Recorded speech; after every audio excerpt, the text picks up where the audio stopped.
It went according to plan. 6 months after being divorced and having my son taken away by my ex-husband, I found myself on a business trip, boarding a plane, and guess who was in the seat in front of me? My ex-husband, accompanied by another woman. Oblivious to my presence, they chatted animatedly. The emotions boiling inside me were indescribable. So, that's what it was, I thought. I vowed to take thorough revenge. What actions I took afterward led to their ultimate fate. Please stay tuned to find out. My name is Laura Brown, and I'm 32 years old. I work for a major multinational corporation. Despite the demanding workload throughout my youth, I found fulfillment in my job and enjoyed each day. Just before turning 30, something significant happened. My friend Andy, who was in the same club during our university days, introduced me to a man named Michael Smith. Michael worked for a small company, so his income was considerably lower than mine. However, his kindness drew me in, and we began dating.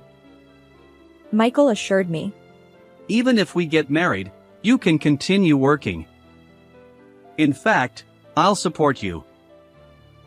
Filled with joy, I married him. At our wedding, Andy, who had played a role in our initial meeting, joined us to celebrate. And so began the life together for Michael and me.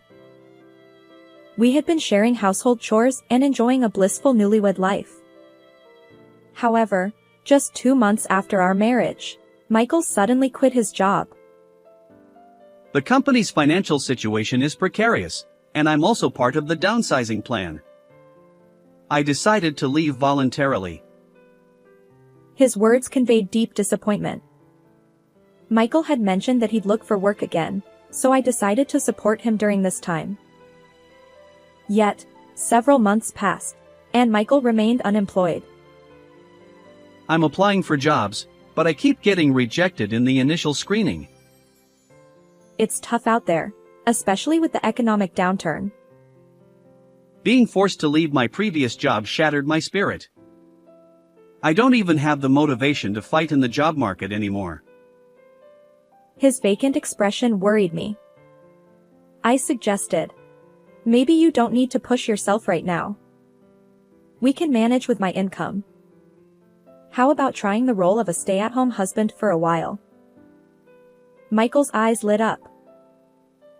I knew you'd say that, Laura. Okay, leave the household tasks to me. I'll make sure you can focus on your career. And so, Michael decided to become a stay-at-home husband for the time being. I don't hold the belief that men should be the sole breadwinners.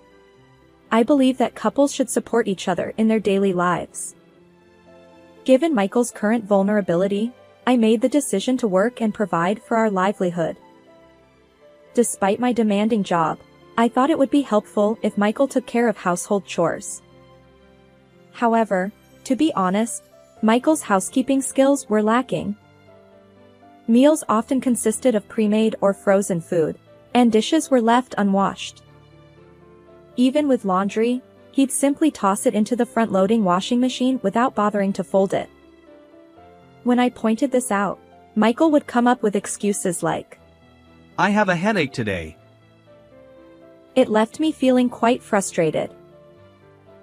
One day, after asking Michael to pick up my suit from the dry cleaners, I headed to work. But when I returned, Michael casually said, "I forgot about the dry cleaning." "Michael, I trust you with household responsibilities.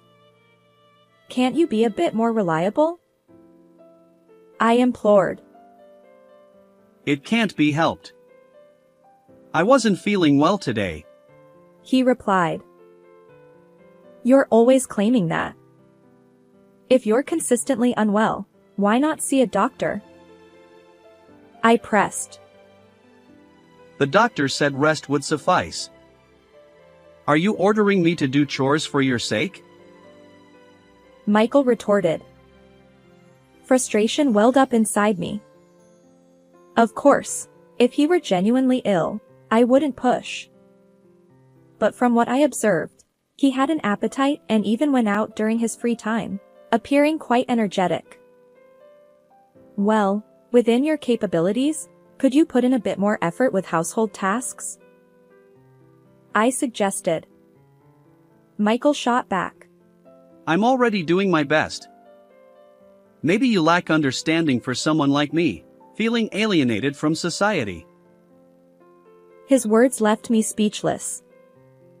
Ultimately, I juggled chores alongside my demanding job, while Michael continued to neglect them. Shortly after that, I discovered I was pregnant. Michael was overjoyed and took great care of me. Thanks to him, I could experience a peaceful pregnancy and eventually gave birth to a sweet baby boy whom we named Liam. Michael enthusiastically declared, Leave Liam's care to me. During my maternity leave, he indeed helped with parenting. Encouraged by him, I decided to return to work after 6 months. I thought, Michael's support allows me to resume work early. However, when I returned home tired from work, I often found Liam's diapers overflowing, suggesting they hadn't been changed for a while. Despite our initial plan to make homemade baby food, I noticed many empty retort pouches in the trash. Suppressing my frustration, I reminded myself, it's his first time parenting, and he's still learning. After all, Michael was the one looking after Liam while I worked, and I felt grateful. Of course, I also contributed by preparing baby food in advance on my days off and handling nighttime fussiness. However, shortly after Liam turned 1 year old, I can't take it anymore, Laura. Let's get a divorce. I want custody of Liam. What? Why all of a sudden? Michael not only brought up divorce out of the blue but also took Liam to his parents' house without my consent. I tried discussing it with him multiple times, but he refused to engage. As a result, we went through mediation, but Michael remained adamant about divorce. To make matters worse, during the mediation hearing, he read aloud from his diary. I've worked hard at housekeeping and parenting, yet my efforts are criticized daily. He even demanded compensation for emotional distress. Of course, I contested his claims, leading to a tangled legal battle that eventually reached the courtroom. There, Michael boldly asserted, I've been a stay-at-home dad, primarily responsible for parenting. I've secured employment, and our son is attached to me. It's only fitting that I raise him. Furthermore, he denigrated me, claiming I neglected our child due to work and insinuating that I was an unfit mother. The jury seemed sympathetic toward Michael, viewing me as a neglectful wife prioritizing work over family. In the end, I lost the court case, and Michael and I divorced. I had to pay him $10,000 in compensation and a monthly child support of $1,250. Although we agreed that I could visit Liam once a month after the divorce, that promise was not upheld. Michael ignored my attempts to contact him, leaving me in the dark about how our son was doing. Despite feeling empty inside, I focused on work to ensure Liam didn't suffer any inconvenience. 6 months after my divorce from Michael, I found myself on a business trip, seated on an airplane. As I worked on my laptop, I suddenly recognized a familiar voice. To my surprise, Michael was sitting in the row ahead, engaged in lively conversation with a woman. Oblivious to my presence, they chatted. Our plan worked perfectly. Thanks to my ex-wife's financial support, we're never short on money. Yeah, thanks to the ex-wife ATM, we can afford this trip today too. Hearing it all, anger surged within me. So that's what it was. I'll never forgive them. Determined, I discreetly left the plane and immediately contacted someone. From that moment, I prepared for thorough revenge. 1 month after overhearing Michael's conversation on the plane, I found myself in a restaurant. Bursting into a private room, I discovered Michael and the woman enjoying a meal together. What the? Laura, why are you here? Although he seemed surprised, I sat silently before them. What's going on? Did you follow me? Ignoring his raised eyebrows, I checked my watch. It's 8 p.m. now, right? Where's Liam? Well. Today, my mom happened to take care of him. Coincidentally, huh? I pulled out my phone, and as I operated it, audio began playing. By the way, divorcing a wealthy wife and getting alimony and child support. Pretty clever, right? If you use your brain, it's easy. Since my son is being raised by my mom, I get money without any hassle. Their crude laughter followed. Michael paled. What is this? Remember when I accidentally sat behind you on the plane? I recorded the rest of that conversation, I calmly replied. Speaking of which, Michael, you've left Liam in your mom's care, haven't you? Michael's family consists of just his elderly mother. He's been leaving Liam with her. What's wrong with getting help from my mom after the divorce? Mom is happy to take care of her grandchild. Is that so? At that moment, I showed them my phone screen. There, my distressed ex-mother-in-law appeared, tearfully explaining how challenging it was for her to raise Liam alone despite her age. She had even heard from her son that I had abandoned Liam. I thought I could handle it, but living on a pension is tough, and I'm at my limit. You spun lies to your mom, portraying me as the villain. Then you exploited her sympathy to avoid paying for Liam's upbringing, didn't you? Michael stammered, unable to respond. You claimed in court that you'd raise him properly, but it was all a big lie. I replied firmly. There, as if losing patience, the woman Michael was with raised her voice. What's your deal? Why are you here? Don't interfere. And what about you? What's your name? What's your relationship with him? I'm Sophia Williams, just a coworker. Oh, a mere coworker, yet you're on a trip together? Before Sophia could respond, Michael spoke up. Sophia and I are dating. But since we're divorced, you have no right to meddle. Then what's the meaning of this conversation? I played the continuation of the recording from the plane. You're such a bad dad. No affection for your child? Of course I care. He's an important bargaining chip. But the one I truly love is still you. You're a naughty guy, but I like that. Let's enjoy our second anniversary trip. A brief silence settled over the table. Second anniversary? You mean from when we were married, right? No, it's not like that. Come on in. I called outside the private room. Andy, our mutual friend who played a role in my initial meeting with Michael, entered. Hey, Michael. It's been a week. Finally, I get to set you straight. I had confided in Andy, seeking his cooperation. He pretended to sever ties with me, all the while extracting testimony from my ex-husband by bad-mouthing me. He had orchestrated dinners together, including Sophia, pretending to deepen their friendship. When I revealed this to Michael, he lashed out at Andy. You said Sophia was a better match for me than Laura and even blessed our relationship. Sometimes lies serve a purpose.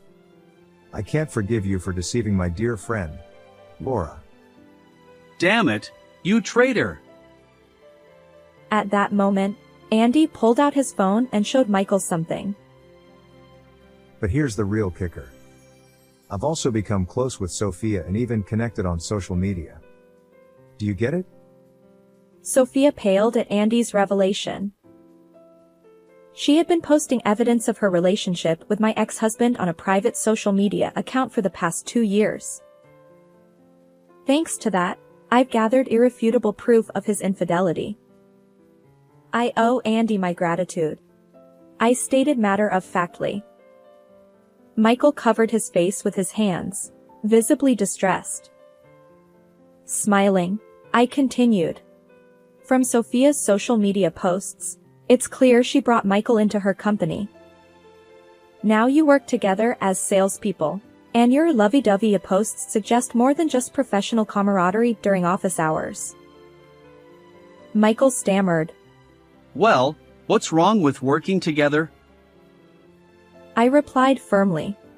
Being lovey-dovey is fine, but sneaking off to a hotel during work hours is unacceptable. It turned out that Sophia had falsely claimed business trips while secretly meeting Michael at hotels, all documented on social media. Michael's face turned pale. Just pretend you didn't see that. Too bad. Right before coming here, I emailed the evidence to your company's representative. I'm curious to see what they'll say tomorrow. As I said this with a smile, Michael and Sophia began to panic, their heated argument escalating. It was almost entertaining to watch. Are you trying to ruin us? I turned serious. I'll never forgive you for scheming with your affair partner, taking Liam away, and using me as an ATM. We'll go through court or whatever it takes to get my son back. Wait. And I'll return the alimony you received. Be prepared. I'll also claim compensation for both of you and your affair partner. With that final declaration, Michael slumped, defeated. Leaving him and a panicked Sophia behind, I walked away with Andy. Afterward, I formally requested that Michael relinquish custody of our son. Perhaps realizing he had no chance in court, he agreed to transfer custody.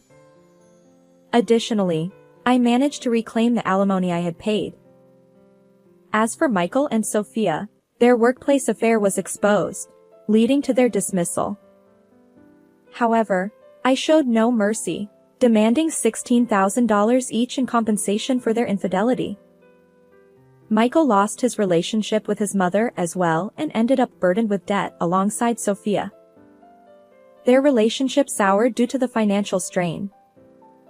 Currently, Michael lives alone in a run-down apartment, working tirelessly to repay debts and provide child support. His life appears quite challenging, but I feel no sympathy. On the other hand, I've regained custody of my son and am raising him with the help of my family. Despite my busy job, I'm committed to parenting. My 2-year-old son is a mama's boy, and he's utterly adorable. I vowed never to let go of him again. How did you find this story? If you enjoyed it, consider subscribing to our channel. Until next time.